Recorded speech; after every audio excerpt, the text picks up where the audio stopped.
সেই জুমার রাতের পর গ্রামে আর কিছু আগের মতো রইল না। প্রথমে মানুষ খেয়াল করল মসজিদের আজান শোনার সময় কেউ কেউ হঠাৎ কেঁপে উঠছে। কেউ বলছে আজানের ভেতরে যেন আরেকটা কণ্ঠ মিশে যাচ্ছে, কিন্তু সেই কণ্ঠ মানুষের না। এক রাতে একসাথে 3টে বাড়িতে একই ঘটনা ঘটল।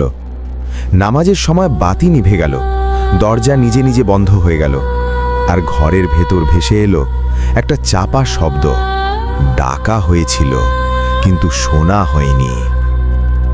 পরদিন ফজরের পর ইমাম সাহেব বললেন এমন কথা যা শুনে পুরো মসজিদ স্তব্ধ হয়ে গেল।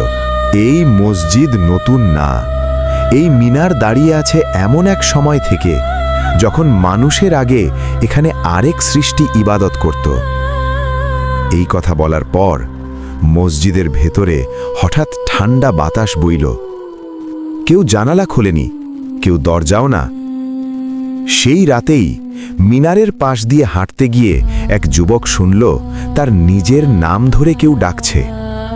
পেছনে তাকিয়ে দেখে কেউ নেই, কিন্তু মাটিতে পায়ের ছাপ আছে, মানুষের পায়ের মতো মা। এরপর শুরু হলো আসল ভয়। যারা নিয়মিত আজান অবহেলা করত তাদের ঘরে ঘুম ভেঙে যাচ্ছিল ঠিক 2:37-এ। একই সময়, একই নিঃশ্বাসহীন অনুভূতি, আর প্রত্যেকেই একই কথা শুনেছে, সময় শেষের দিকে, ডাটা আবার শুরু হয়েছে। রাশেদ তখন বুঝে গেল এই জিন কাউকে ভয় দেখাচ্ছে না, সে সতর্ক করছে।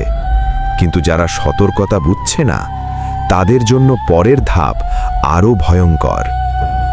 শেষ দৃশ্যে গ্রামের পুরনো মিনার থেকে সেই রাতে আবার শব্দ ভেসে এলো, কিন্তু এবার সেটা একা কারোর জন্য না, পুরো গ্রামের জন্য।